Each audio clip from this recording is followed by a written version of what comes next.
Tayo po ay magsisimula na sa ating banal na misa. Panawagan para sa ikakasal.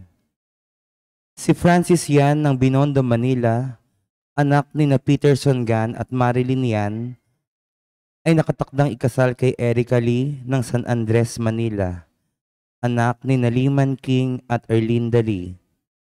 Kung sino man ang may nalalaman na hadlang sa kanilang pag-iisang dibdib, mangyari lamang ipagbigay alam agad o tumawag sa opisina ng parokya sa numerong 0915-4585-880. Maraming salamat po.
Sa pagpapahayag ni Jesus ng kaharian ng Diyos, mayroong mga tumugon at naging tapat mula pa noong una at mayroon din namang tumugon sa takip silim na ng kanilang buhay.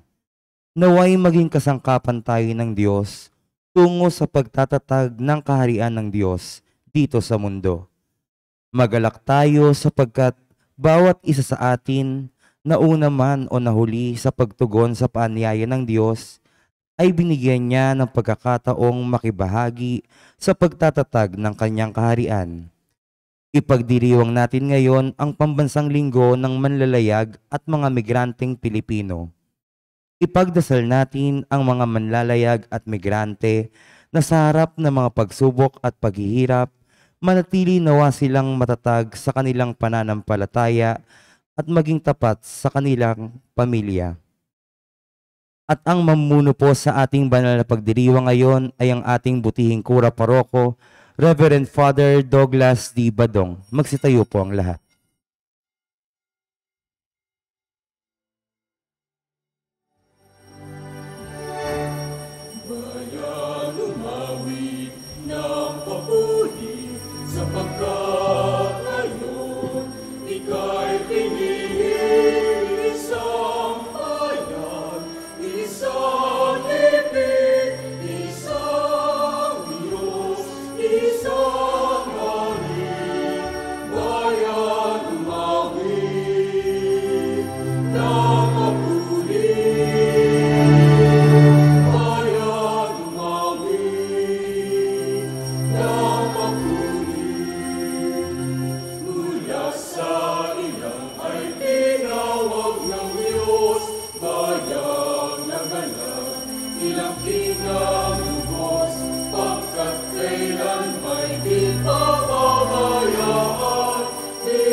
Sa ngalan ng Ama at ng Anak at ng Espiritu Santo, Amen. sumainyo ang Panginoon. At sumaiyo rin. Mga kapatid, aminin natin ang ating mga kasalanan upang tayo'y maging marapat gumanap sa banal na pagdiriwang.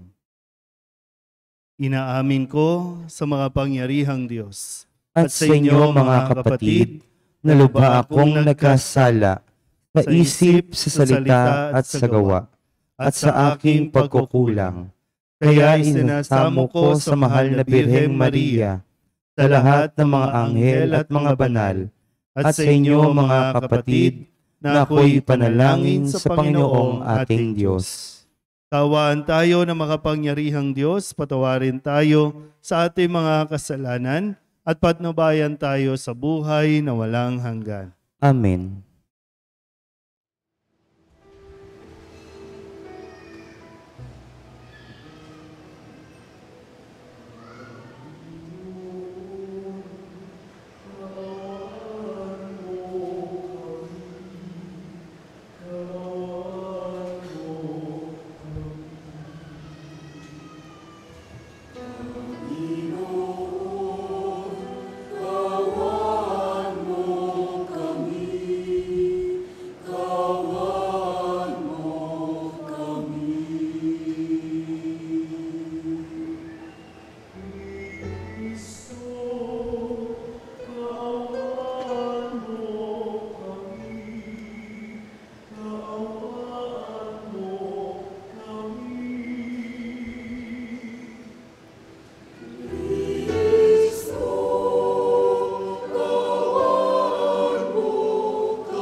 Manalangin tayo. Ama naming makapangyarihan, itinakda mong ang lahat ng mga utos mo ay mauwi sa pag-ibig sa iyo at sa kapwa-tao. Ipagkaloob mong sa pagtalima namin sa mga ito, kami pagindapatin mong sumapit sa buhay na walang katapusan. Sa pamamagitan ni Jesucristo, kasama ng Espiritu Santo, magpasawalang hanggan. Amen. Magsiupo ang lahat.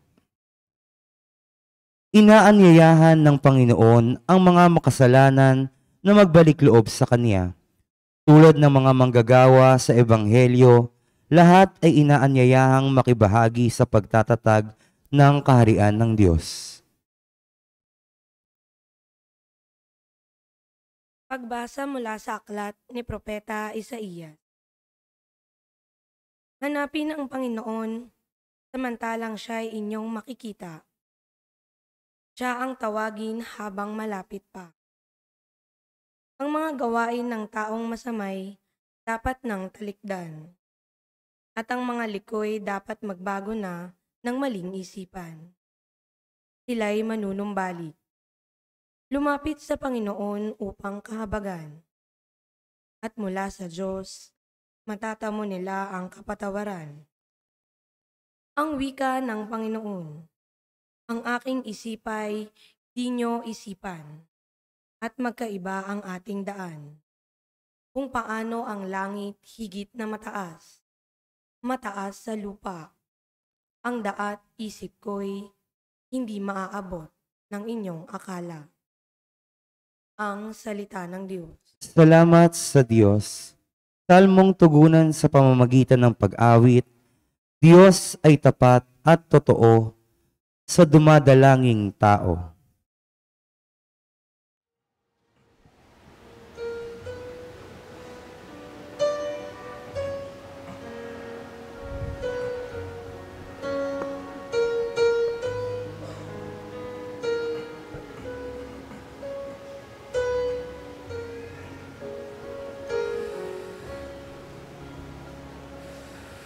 Diyos ay tapat at totoo sa dumadalanging tao.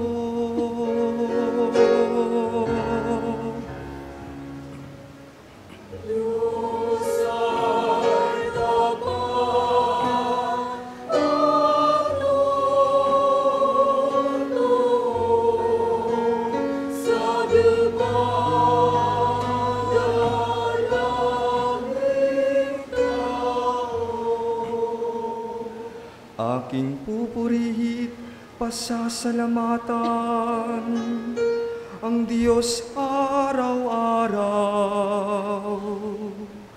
Di ako titigil ng pasasalamat magpakailanman. Dakila ang poon at karapat-dapat na siya'y purihin. Ang kadakilaan niya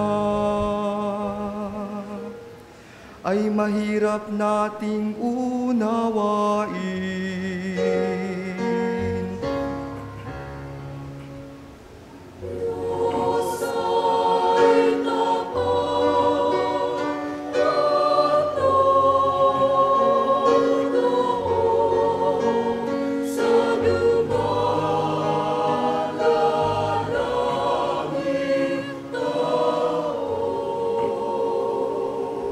Ang Panginoong Diyos ay puspos ng pag-ibig at lipos ng habag.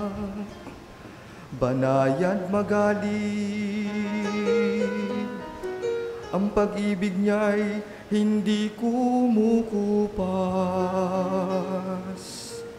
Siya ay mabuti at kahit kanino'y hindi nagtatangi. Sa kanyang nilikha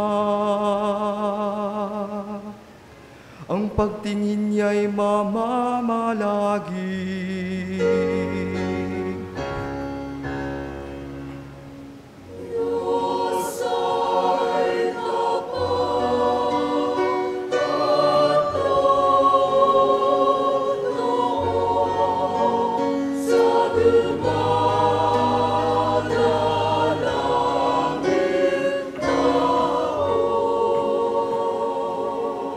Matuwid ang Diyos sa lahat ng bagay niyang ginagawa. Kahit anong gawin ay kalakip doon ang habag at awa. Siya'y nakikinig at handang tumulong sa lahat ng tao. Sa sino mang taong pagtawag sa Kanya'y tapat at totoo.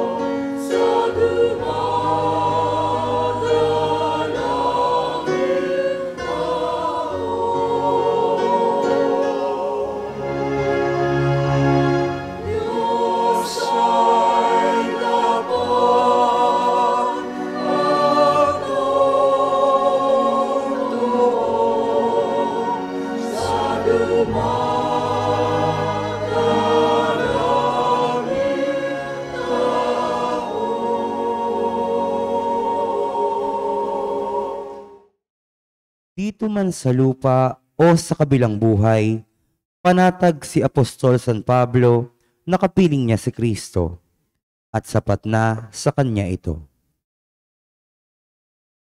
Pagbasa mula sa sulat ni Apostol San Pablo sa mga taga-Filipos. Mga kapatid, ang aking pinakananais ay sa mabuhay o sa mamatay, mabigyan ko ng karangalan si Kristo. Sapagkat para sa akin, si Kristo ang buhay at dahil dito'y pakinabang ang kamatayan. Ngunit kung sa pananatili kong buhay ay makagagawa ako ng mabubuting bagay, hindi ko malaman ngayon kung alin ang aking pipiliin sa dalawang hangarin. Ang ibig ko'y pumanaw na sa buhay na ito upang makapiling si Kristo. Yamang ito ang lalong mabuti para sa akin. Sa kabilang dako, kung mananatili akong buhay, ay makabubuti naman sa inyo. Kaya nga, mga kapatid, pagsikapan ninyong mabuhay ayon sa mabuting balita tungkol kay Kristo. Ang salita ng Diyos. Salamat sa Diyos. Magsitayo po ang lahat.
Sumainyo ang Panginoon. At sumaiyo rin. Ang mabuting balita ng Panginoon ayon kay San Mateo. Papuri sa iyo, Panginoon.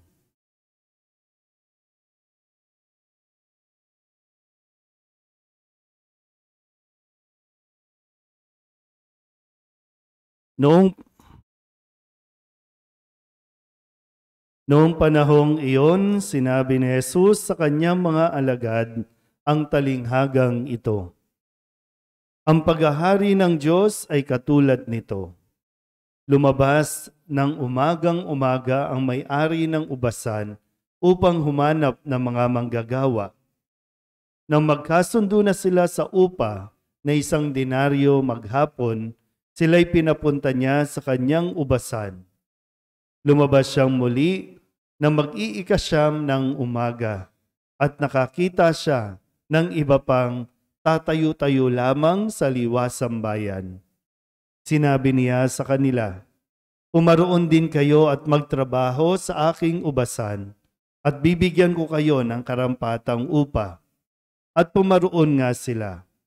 Lumabas na naman siya na mag-iikalabindalawa ng tanghali at nang mag-iikatlo ng hapon, at gayon din ang ginawa niya.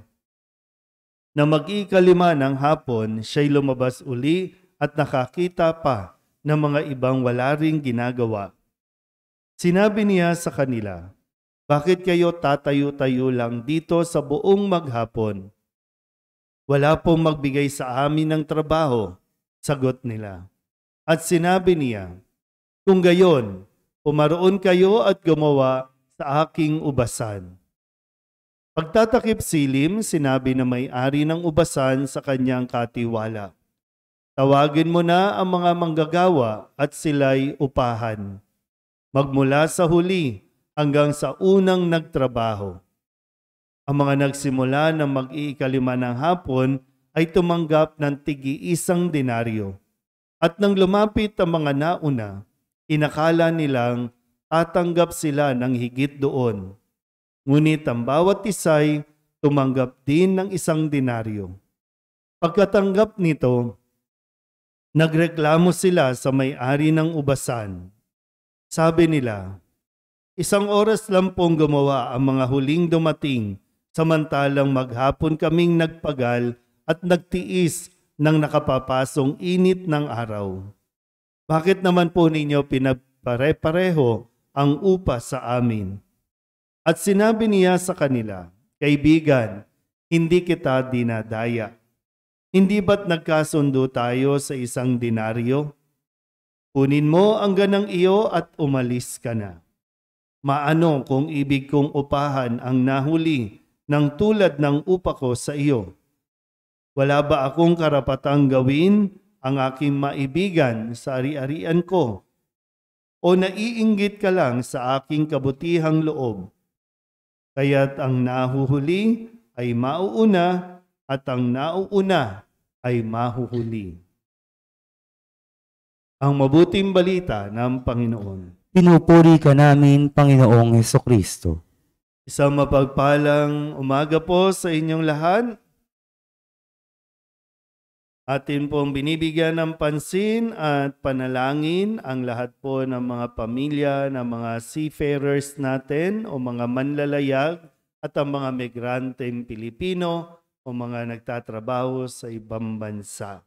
Kapit lang po, no? Hindi madali na mamuhay ng long distance, no? Pero kakayanin naman kung lagi lang pong magiging bukas, no, sa komunikasyon ang bawat pamilya para hindi kayo tuluyang masira o mawasak gaya ng ibang mga kwento ng mga pamilya. Sa araw na ito ay gumamit muli ng isang talinghaga sa Jesus kung paano maipapaunawa ang paghahari ng Diyos. Dito po sa unang bahagi, ang sabi ay lumabas ang may-ari ng ubasan. Lumabas, no? Ang may-ari ng ubasan para mag-imbita, mag-anyaya ng mga manggagawa para sa kanyang ubasan. Para bang kung sa trabaho, yung trabaho na ang lumapit. Hindi mo na kinakailangang maghanap pa kung saan, kundi lumalapit na ang trabaho, kunin mo na. Sayang naman. yung opportunity na yung lumalapit, wag nang mag-iinarte pa. So ganito po, no, ang pagsasalarawan ng paghahari ng Diyos. Mismong ang Diyos ang lumalapit, ang gumagawa ng initiative para lapitan ang mga tao na tanggapin ang iniaalok na gawain ng Diyos para nang sa ganon ay makapasok sila sa langit. So, ang pagpasok sa langit ay hindi yan basta nabunot ang pangalan mo, okay na. Swerte-swerte, hindi yan swerte-swerte. Sa pananampalataya natin, hindi tayo by luck o swerte na kung ano-anong pinaniniwalaan nating pampaswerte. Kasi kung gusto natin pala makapasok sa langit, kailangan nating pagtrabahuhan. Hindi yan basta namamana o ipinapamana. Bawat isa, individually, kailangan magtrabaho, pagsumikapan, na magkaroon ng bahagi. Para nang sa ganon, pagdating ng araw, no, yung pag sinabi ng oras na ng bayaran, ito na yung judgment day, ito na yung hatol, ito na yung reward kung ano ba ang matatanggap natin. Kaya ngayon, pwedeng mapagnilayan, iniimbitahan ka na ng Diyos. Baka matagal ng panahon na iniimbitahan ka ng Diyos. Pero kailan tayo tutugon? Kasi yung sinasabi dito, no, na lumabas ang may-ari ng ubasan sa iba't ibang oras at bawat oras ay may nakikita siyang mga tao na tumutugon din naman. Sabi, lumabas ng umagang-umaga na mag-iikasyam, mag-iikalabing-dalawa, ikalabing-tatlo, at ikalabing-lima ng hapon. Na kumakatawan sa bawat yugto ng ating buhay, estado ng ating buhay. May mga tinawag noon pa, may tinatawag ngayon pa lang. Pero katulad dito, nawa ay lahat din tayo tumugon sa paanyaya ng Diyos na bumalik sa Kanya, makiisa sa Kanyang itinatayong kaharian. Pero mo, gusto ng Diyos maging kabahagi tayo sa kaharian na Kanyang itinatag. Saan ka pa? Bakit aayaw-ayaw ka pa? Ayaw mo nang napapagod, ayaw mo nang nahihirapan, ayaw mo nang naiinitan, ayaw mo nang sakripisyo. Sabi nga ng ating classic na kasabihan, no? No pain, no gain. Tama ba yun? So ganito natin, no? Mas lubos na maiintindihan na napakabait ng Diyos para sa atin, na siya pa mismo ang lumalapit sa atin. Siya pa mismo. Bago pa tayo lumapit, no? Siya mismo ang lumapit, siya mismo ang nag-aalok. No? May maibibigay ang Diyos para sa atin. Kung babalikan natin ang kwento, wala na ngang sinabi dito kung ano man ang criteria. Kasi karamihan dito, tambay. Sabi lang nila, wala po kasi magbigay ng trabaho sa amin. Pero para sa Diyos, hindi mo kinakailangan maging magaling. Hindi mo kinakailangan ng kung anumang credentials mayroon ka. Ang pinaka-importante ay yung marunong kang tumugon at marunong ka o may kapasidad kang manatili doon sa tawag ng Diyos. Pag tumugon, hindi naman nagtatapos sa pagtugon. Kundi pag tumugon na, doon nagsisimula ang pagtatrabaho, pagsusumikap. Ano bang pag sinabing pagtatrabahuhan natin? Yan. Kung ikaw ay asawa, pagtrabahuhan mo maging mabuting asawa. maging mabuting anak, maging mabuting mamamayan, maging mabuting lingkod, sa simbahan man o sa lipunan o sa barangay. Pagtatrabahuhan natin, maging tapat, maging mabuti sa lahat ng oras ng ating pumbuhay. So, tinawag tayong lahat ng Diyos at patuloy tayong tinatawag ng Diyos. Hindi ko lang alam kung lahat ba tayo tumutugon araw-araw. Tumutugon ba tayo o mas pinipili na lang natin na tumunganga lang din? Andyan na ang pagkakataon. Nandyan na po ang opportunity kung paano tayo makakabaling sa langit. Sana po, no? Sana. Magkita-kita tayo sa langit. Sana. At maging masaya tayo sa kung ano man, no, mangyari, o maging masaya tayo kahit na minsan sa pananaw ng tao, hindi tayo karapat-dapat, pero sa isipan ng Diyos, sa karunungan ng Diyos, lahat po tayo ay binibigyan ng pagkakataong patunayan din ang ating mga sarili. Amen? Ipahayag natin ang ating pananampalataya. Sumasampalataya ako Sa Diyos amang makapangyarihan sa lahat, na may gawa ng langit at lupa. Sumasampalataya ako kay Jesucristo, iisang anak ng Diyos, Panginoon nating lahat. Nagkatawang tao siya lalang ng Espiritu Santo, ipinanganak ni Santa Mariang Birhen, pinagpakasakit ni Poncio Pilato, ipinako sa krus, namatay inilibing, nanaog sa kinaroroonan ng mga yumao, nang may ikatlong araw na buhay na mag-uli, umakyat sa langit, naluluklok sa kanan ng Diyos amang makapangyarihan sa lahat. Doon magmumulang paririto at hukom sa nangabubuhay at nangamatay na tao. Sumasampalataya naman ako sa Diyos Espiritu Santo, sa banal na simbahang Katolika, sa kasamahan ng mga banal, sa kapatawaran ng mga kasalanan, sa pagkabuhay na muli ng nangamatay na tao, at sa buhay na walang hanggan. Amen. Ang pagkamit natin ng kaharian ng Diyos ay nababatay sa paggawa natin ng mabuti. Isang pakikilahok sa pagbubukas loob ng Diyos. Hilingin natin sa ating Ama ang mapagbigay na may-ari ng ubasan na gawin niya tayong mga mabubuting manggagawa sa kanyang kaharian. Ang ating pong itutugon, Ama, gawin mo kaming mga tapat mong lingkod. Ama, gawin mo kaming mga tapat mong lingkod.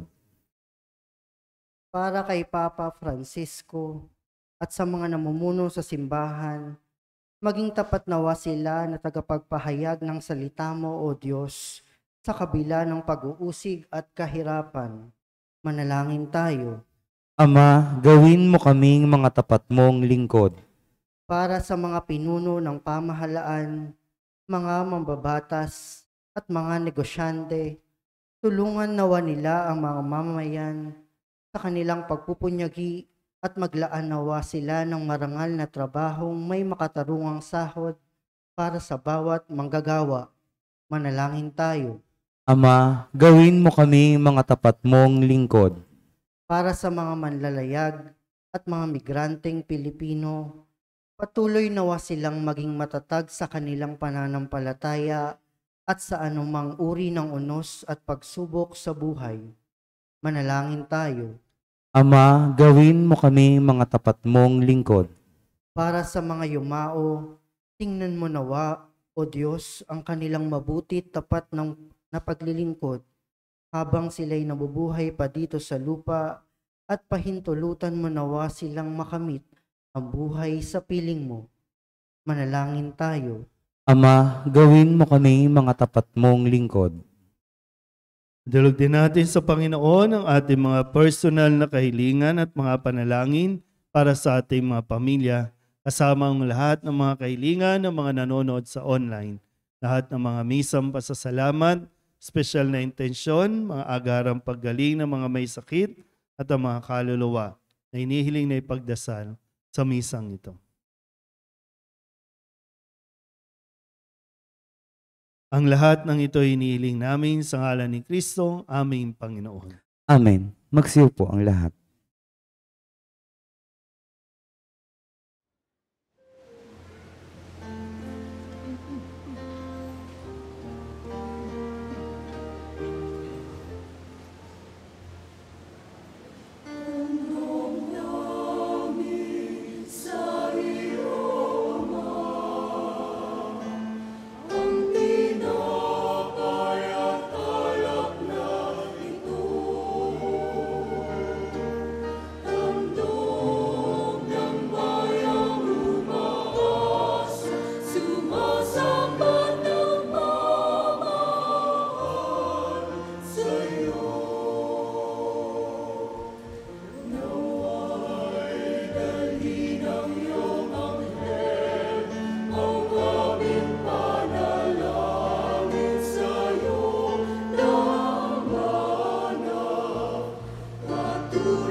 Manalangin kayo mga kapatid upang paghahain natin ikalugdan ng Diyos amang makapangyarihan. Tanggapin nawa ng Panginoon itong paghahain sa iyong mga kamay, sa kapurihan niya at karangalan, sa ating kapakinabangan at sa buong sambayanan niyang banal. Ama naming lumikha, maawain mo ang kalugdan ng mga alay ng iyong sambayanan upang ang ipinahayag namin ng may pananampalatayang matibay ay aming tanggapin sa banal na pakikinabang sa pamamagitan ni Jesucristo, kasama ng Espiritu Santo, magpasawalang hanggan. Amen. Sumainyo ang Panginoon. At sumaiyo rin. Itaas sa Diyos ang inyong puso at diwa. Itinaas na namin sa Panginoon. Pasalamatan natin ang Panginoong ating Diyos. Marapat na siya ay pasalamatan. Ama naming makapangyarihan, tunay ngang marapat na ikaw ay aming pasalamatan sa pamamagitan ni Jesucristo na aming Panginoon. Lubang na bagbag ang kanyang loob sa pagkakamali ng tao sa sansinukob, kaya't minabuti niyang siya'y ipanganak ng birheng bukod mong pinagpala sa babaing lahat. Sa labi ng imbing kamatayan, kami ay inagaw ng namatay mong anak. Sa pagkabuhay niya, kami kanyang binuhay, upang kaugnayan namin sa iyo'y huwag magwakas. Kaya kaysa ng mga anghel ang sisiawin ng papuri sa iyo nang walang humpay sa kalangitan, kami nagbubunyi sa iyong kadakilaan.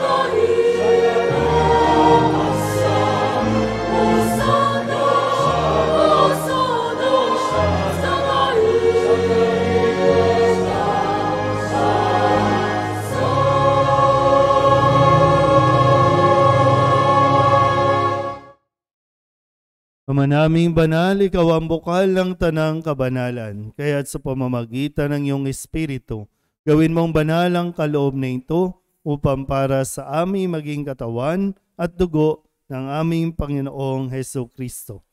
Bago niya pinagtisang kusang loob na maging handog, hinawakan niya ang tinapay, pinasalamatan kaniya.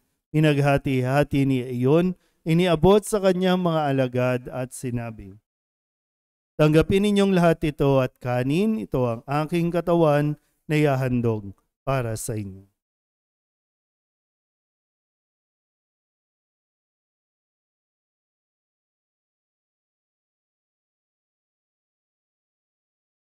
Gayundin naman nang matapos ang hapunan, hinawakan niya ang kalis, muli kaniyang pinasalamatan.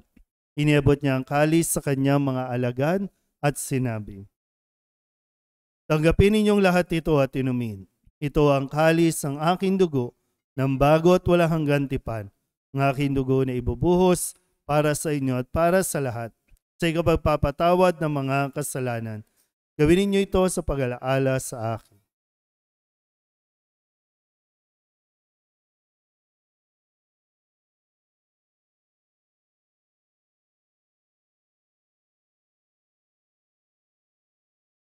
Ipagbunyi natin ang misteryo ng pananampalataya.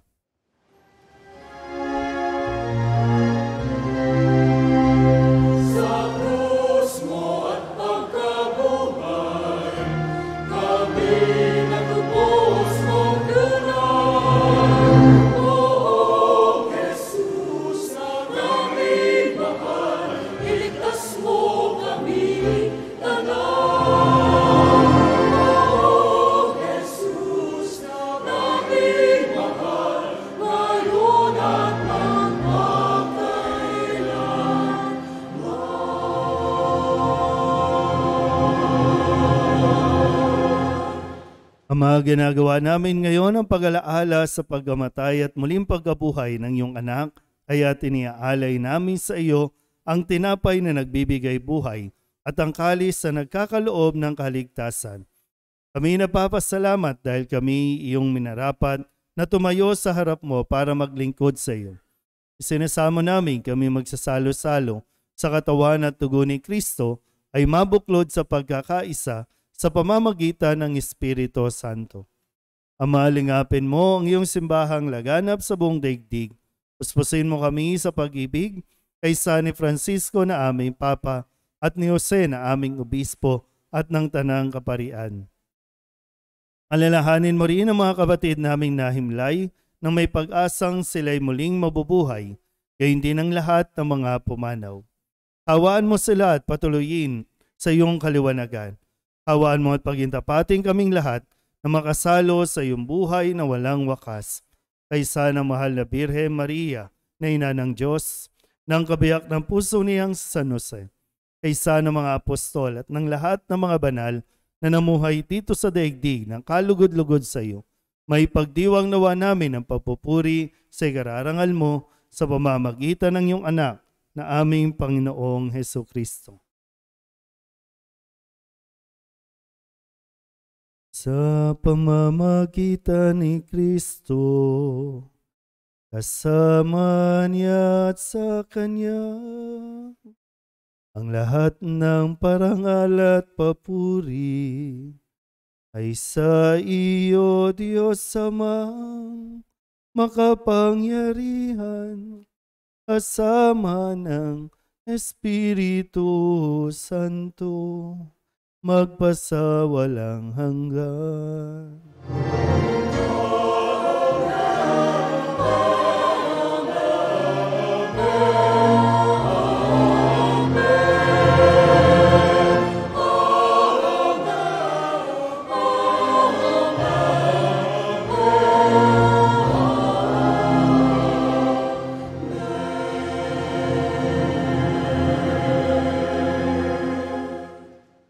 Sa tagubilin ng mga nakagagaling na utos sa turo ni Jesus sa Panginoon natin at Diyos, ipahayag natin ng lakas loob.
Hinihiling namin kami iadya sa lahat na masama, pagalooban ng kapayapaan araw-araw, iligtas sa kasalanan at ilayo sa lahat ng kapahamakan. Samantalang aming pinananabikan ang dakilang araw ng pagpapahayag ng tagapagligtas naming si Hesu Kristo.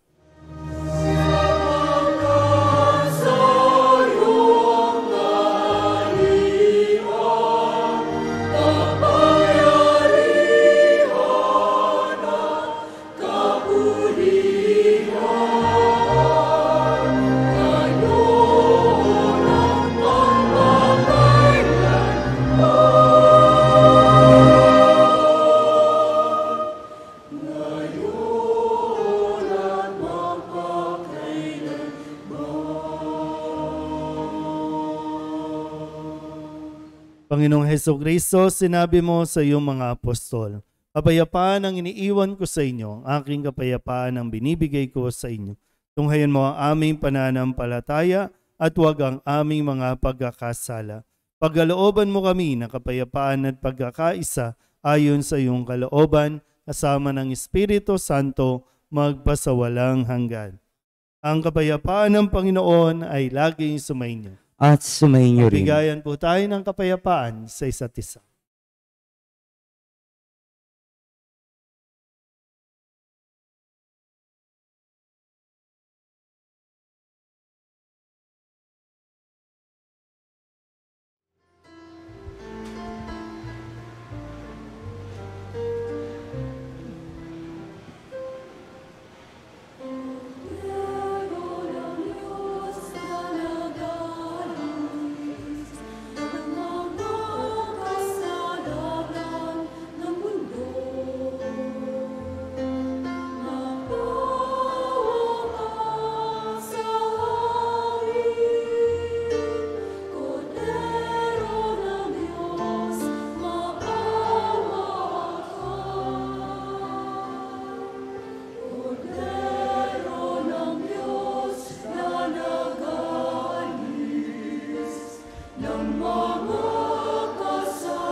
Ito ang kordero ng Diyos. Ito nag-aalis ng kasalanan ng sanlibutan. Mapalad ang mga inaanyayahan sa kanyang piging.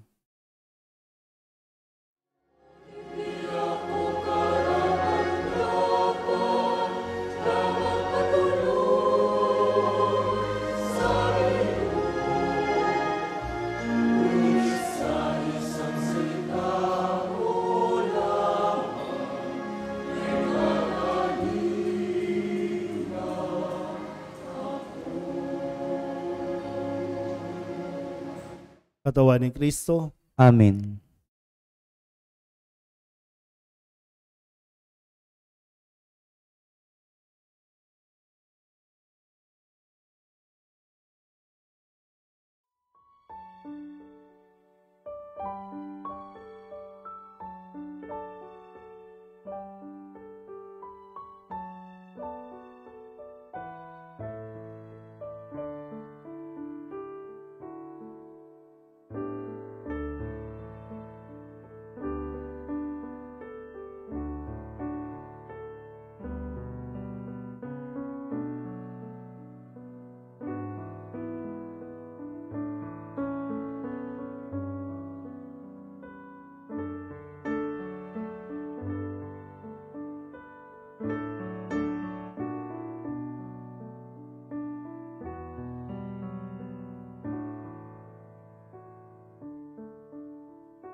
Magsitayo po ang lahat.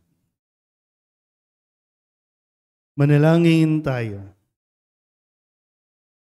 Ama naming mapagmahal, kaming pinapagsalo mo sa banal na pakikinabang ay patuloy mong kaawaan at tulungan upang ang aming tinanggap ay siya nawang umiral sa pamumuhay namin sa araw-araw, bunga ng iyong pagtubos na aming ipinagdiriwang sa pamamagitan ni Jesucristo kasama ng Espiritu Santo magpasawalang hanggan. Amen. Magsiyo po ang lahat. Ang atin pong second collection ay para sa Migrant Sunday.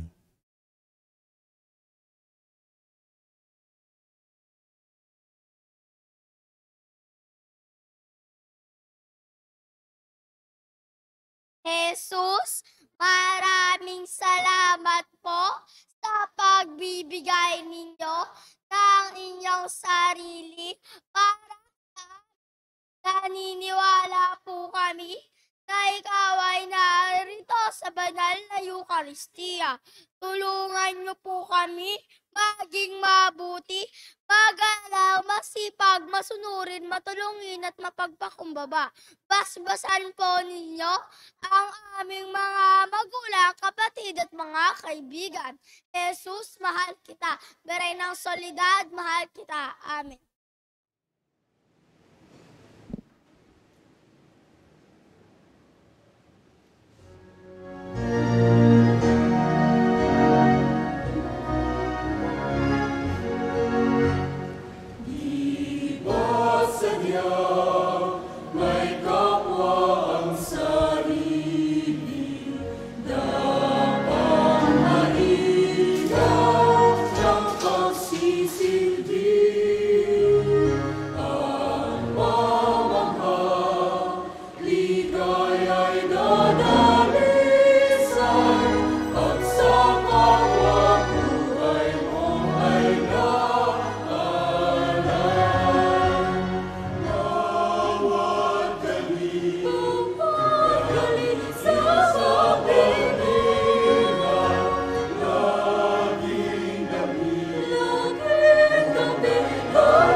Tinatawagan po ng pansin ang Andrade family upang ipasa sa susunod na pamilya ang mahal na Birhen ng Santo Rosario, ang Orquiola family.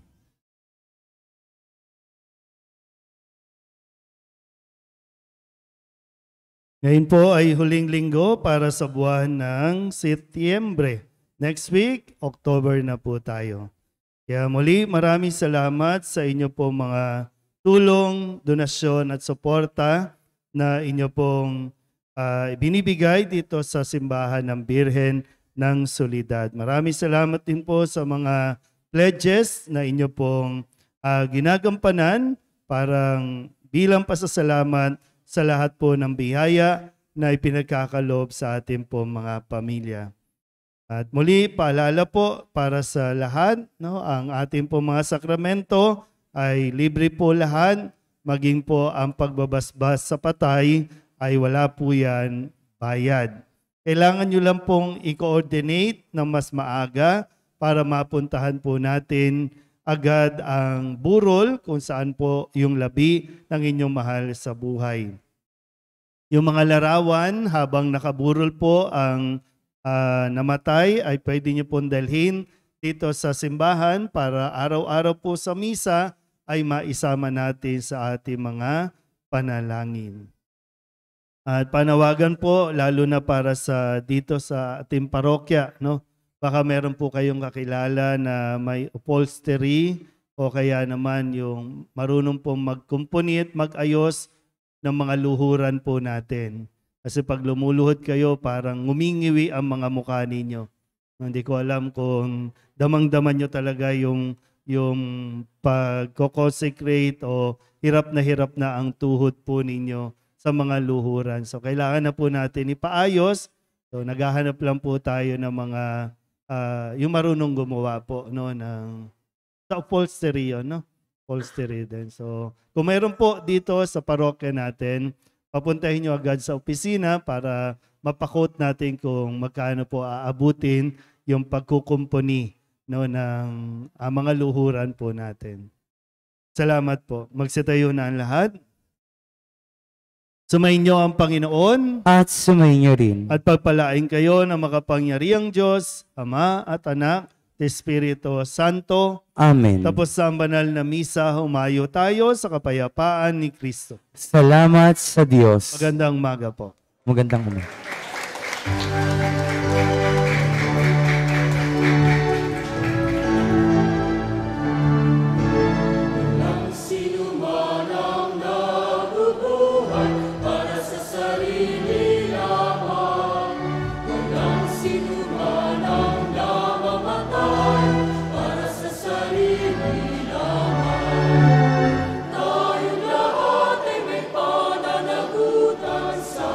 Isa't isa, tayong